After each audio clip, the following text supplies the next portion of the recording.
नोटबंदी इंसान का कमर पूरी तरह से तोड़ दिया।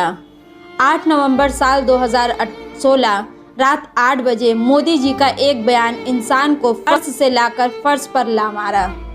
नोटबंदी का बुरा असर आज भी 6 साल गुजर जाने के बाद भी लेदर इंडस्ट्रीज पर कायम व दायम है। एक तरफ जहां सेंट्रल गवर्नमेंट ने इन कारोबारियों का कमर तोड़ा, वहीं दूसरी जानिब पश्चिम बंगाल की सरकार ने 18 जुलाई 2019 से इन कारोबारियों को लॉलीपॉप दे रखी है। मगर अब इन कारोबारियों का सब्र का पैमाना भर चुका है। अब भीम आर्मी के नेशनल प्रेसिडेंट चंद्रशेखर आज़ाद रावण ने बंगाल के लेदर इंडस्ट्रीज के मामले में पश्चिम बंगाल की सीएम ममता बनर्जी को घेरे में लेते हुए कहा है कि इन व्यापारियों का हल अगर नहीं किया गया तो आइंदा माह सीएम आवास का घेराव करने से हमें कोई नहीं रोक सकता। आइए देखते हैं पूरी रिपोर्ट। लेदारे সকলে আছেন, সামনেও আমার অনেক ভাই বোনেরা বসে আছেন, কর্মচারীরা আছেন যারা আমাকে খুব সাহায্য করেছেন, ইমরান থেকে শুরু করে জাভেদ যারা এটা করতে খুব সাহায্য করেছেন। Thank you so much for your full cooperation.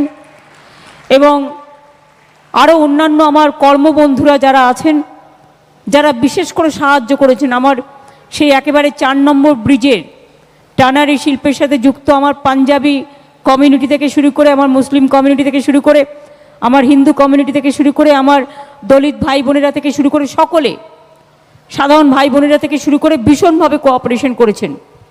তাদের সকলকে আমাদের সকলের পক্ষ থেকে অনেক অনেক ধন্যবাদ। বানতলায় যখন প্রথম শিল্পনগরী তৈরি করা হয়, চর্মনগরী বিশেষ করে সেই নামে চলছিল, নবদিগন্তের মধ্যেই এই জায়গাটা সংযোজিত ছিল এবং এখানে কগনিজেন্টের অনেক কর্মীরাও কাজ করেন আইটি ইন্ডাস্ট্রিতে, কগনিজেন্ট সহ আরও অনেকে। আমার আইটি ইন্ডাস্ট্রির সমস্ত লিডার্স এবং আমার কর্মবন্ধুদের সকলকে, আমার সাথীদের সকলকে আমার অনেক অনেক অভিনন্দন। Congratulation to all of you the Cognizant industry also. আস্তে আস্তে আইটি ইন্ডাস্ট্রিটা এখান থেকে সরে যাবে, ওদের শিফট করে ভালো জায়গায় নিয়ে যাওয়া হবে এবং তখন সম্পূর্ণভাবে এই জায়গাটা একটা নতুন দিগন্ত উন্মোচন করবে। এবং আমি প্রথমেই বলি, আমি আসার সময় অমিতদা আমার সাথে আসছিলেন এবং অমিতদা আমায় বলছিলেন এখানে একটা নতুন নাম দেওয়া যায় কি না। তার কারণ এত বড় লেদার হাব, এত বড় টার্নারি হাব, পৃথিবীর লার্জেস্ট বলবেন এবং এশিয়ার তো লার্জেস্ট বটেও, পৃথিবীরও আপনারা শুনলেন গ্লোবাল চেয়ারম্যানের কাছ থেকে যে 98% গ্লাভস এখান থেকেই তৈরি হয়। সুতরাং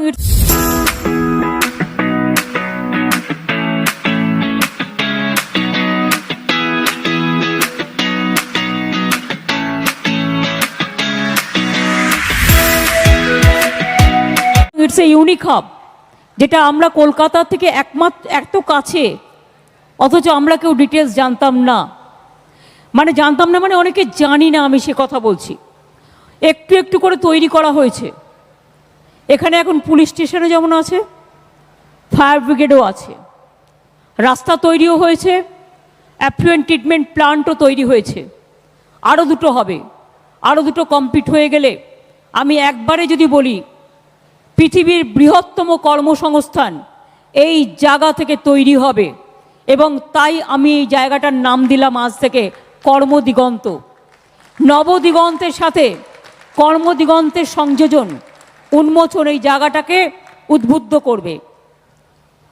আমি যদি একেবারে বলি, এই দুটো ট্রিটমেন্ট প্ল্যান্ট হয়ে গেলে এখানে 5 লক্ষ লোকের কর্মসংস্থান হবে, যেটা বিশ্ব বাংলা কনভেনশনে আমরা বলেছিলাম প্রায় 2 লক্ষ লোকের কর্মসংস্থান হতে পারে, কিন্তু তা নয়, 5 লক্ষ ছেলে মেয়েদের কর্মসংস্থান হবে এবং 80,000 কোটি টাকার ওপরে এখানে ইনভেস্টমেন্ট হতে যাচ্ছে। এটা মাথায় রাখবেন, এটা ইটস এ बिग इवेंट।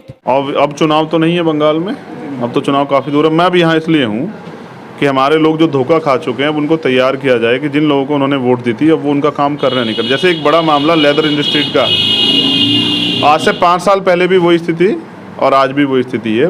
खुद हमारे जो मुख्यमंत्री हैं बंगाल की, उन्होंने घोषणा की थी कि हम लेदर इंडस्ट्री को जो है ना वहाँ उनको शिफ्ट करेंगे।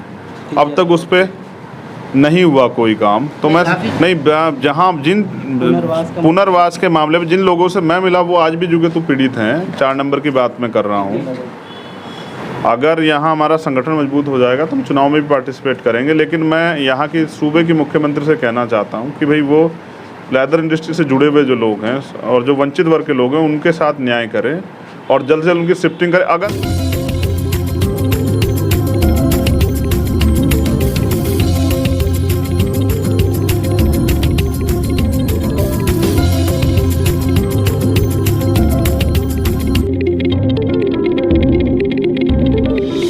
अगर वो ऐसा नहीं करती हैं, अब वो उनकी समस्या पर ध्यान नहीं देती, उनको मरने के लिए मजबूर करते हैं सरकार, तो फिर यहाँ सीएम आवास का घेराव करना मेरी मजबूरी हो जाएगी। और अभी हम लोग आज डिस्कशन में बैठे हुए हैं, यहाँ हमारी पूरी टीम, हो सकता है अगले महीने हम इस कदम को उठाएं अगर सरकार हमारी आवाज़ नहीं सुनती, क्योंकि ये बहुत महत्वपूर्ण इशू है और मैं अपने लोगों को मरने के लिए नहीं छोड़ सकता हूँ। सरकार को इस तरफ सोचना चाहिए।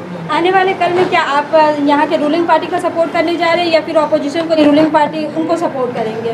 मैं खुद एक पार्टी का कार्यकर्ता हूँ, आज़ाद समाज पार्टी का। हम अपनी पार्टी को मजबूत करेंगे। जब हमारा संगठन मजबूत हो जाएगा तो हमारी पार्टी मजबूत हो जाएगी। जब हमारी पार्टी मजबूत हो जाएगी तो हम अपना काम करेंगे। किसी को मजबूत करने के लिए नहीं, मैं वंचित वर्ग को जो 72 साल की राजनीति से ठगा गया है उनको मजबूत करने के लिए यहाँ हूँ, क्योंकि अब तो वो तमाम दलों को देख चुके हैं कि उनके साथ जब चुनाव ख़त्म हो जाता है तब उनको क्या समझा जाता है और चुनाव से पहले उनको क्या क्या बताया जाता है। आज यहाँ ज़रूरत है इन वर्गों के हितों की रक्षा के लिए अच्छी जो है ना कानून बनाने का और इनको अवसर देने का। सरकार के पास अवसर है, वो मौका है उनके पास, वो करके दिखाएं। नहीं करके दिखाती तो हम सरकार से भी इस बात के लिए लड़ेंगे। हमारा काम है अपने लोगों के अधिकारों की लड़ाई को मजबूत करना और भाईचारा बनाना। कि कोलकाता तो भारत की सबसे सुंदर जगहों में से एक है जी, और यहाँ बहुजन समाज की आबादी भी लगभग 90% के करीब। मैं पिछली बार कई बार कोलकाता आया, यहाँ हमारा संगठन काम करता है। कई विषयों पर यहाँ उनसे लेकर चर्चाएँ चल रही थी। विधानसभा चुनाव में किन्हीं कारणों से मैं नहीं आ पाया। मेरा प्रयास था कि भारतीय जनता पार्टी सीधे से चुनाव हारे, लेकिन अब हमारा प्रयास है कि यहाँ संगठन को हम मजबूत करें। यहाँ शेड्यूल कास्ट की 32% से ज़्यादा आबादी है, जबकि हम SC ST OBC और माइनॉरिटी के लोगों को इकट्ठा करना चाहते हैं। अगर दलित मुस्लिम भी आपस में इकट्ठा हो जाएं तो एक बहुत बड़ा समाज बन सकता है। और मैं समझता हूँ कि ये जो वंचित वर्ग है आज तक तमाम राजनीतिक दलों पर भरोसा करता रहा और फिर ठगा जाता रहा। अब इनको ये समझ आया कि इनको सिर्फ चुनाव में वोट के रूप में यूज किया जाता, बाद में इनकी समस्याओं पे कोई काम नहीं होता। तो हमारा प्रयास है कि यहाँ इन समुदाय को इकट्ठा किया जाए और इनकी राजनीतिक ताकत, सामाजिक ताकत बनाई जाए। मैं चाहता हूँ कि आने वाले समय में, क्योंकि जिस तरह से माइनॉरिटी खिलाफ एट्रोसिटी घटनाएँ बढ़ रही हैं, तो ये लड़ाई शेड्यूल कास्ट के, दलित समाज के लोग, बहुजन समाज के लोग लड़ें और ये भाईचारा बना के शोषित वर्गों, किसी भी वर्ग को यहाँ डरावा सहमावा ना महसूस हो, इसकी जिम्मेदारी हम लोग जो है उठाने वाले हैं। मैं समझ रहा हूँ इन लोगों की राजनीति में यहाँ का दलित, मुस्लिम, बैकवर्ड यहाँ चारा बन रहा है, मुझे उसकी ज़्यादा चिंता है। मैं उसे चारा नहीं, उसको भी समान अवसर मिलने चाहिए। मैं उस चारे के बारे में सोच रहा हूँ जिसको सब लोग खाने का प्रयास कर रहे हैं कि उसको उसकी बुनियादी अधिकार कैसे मिलें, उसका भाईचारा कैसे मजबूत हो और वो ताकतवर कैसे बने। कब तक वो वोटर ही बना रहेगा? 72 साल में तो जानवर को कल आ जाती है, हमारे लोग नहीं समझे। मेरा प्रयास है कि वो समझे। बंगाल के कौन कौन शाखा में आपकी आर्मी, आपके जो लोग हैं, कार्यकर्ता हैं, किस मजबूती के साथ कदम उठाएंगे? जल्द आपको सारी डिटेल जो है दी जाएगी। अभी वो अपना काम कर रहे हैं। अभी हमारा जोर संगठन पे है, क्योंकि किसी बड़े संगठन को हराने के लिए उनसे बड़े संगठन की ज़रूरत है। हमारा संगठन अभी धीरे धीरे मजबूत हो रहा है। जिस समय हमारा संगठन मजबूत हो जाएगा तो हम अपने सारे पत्ते भी जो है जनता मीडिया के सामने रखेंगे। हमारी मुख्यमंत्री साहिबा ने खुद ये ऐलान किया था कि जब तक जो लेदर इंडस्ट्रीज़ का मामला वो तिलजला रोड का है, तो उन्होंने साफ साफ कहा था कि जब तक तिलजला रोड से जितने भी हम लोग पुनर्वास की आवाज़ उठाने वाले लोग हैं उन लोग को जब तक रिहैबिलिटेशन उन लोग को पूरा कंप्लीट नहीं होता तब तक ये ममता बनर्जी ने साफ साफ कह दिया कि हम लोग को रिहैबिलिटेट करेंगे। लेकिन देरी हो रही है, और ये जब जितनी देरी हो रही है उतनी देरी में कहीं ना कहीं थोड़ी थोड़ी बातों को लेकर हम लोग को डिस्टर्ब किया जा रहा है, लेदर इंडस्ट्रीज़ वाले को। तो हम लोगों ने इस बारे में चंद्रशेखर आज़ाद जो हमारे नेशनल लीडर है उनसे हमने बात करी, तो उन्होंने आप लोगों के माध्यम से अपनी बात रख दी है। अब देखिए हमारी माननीय मुख्यमंत्री जी कब इस बात को सुनती है और कब लोगों का दुख दूर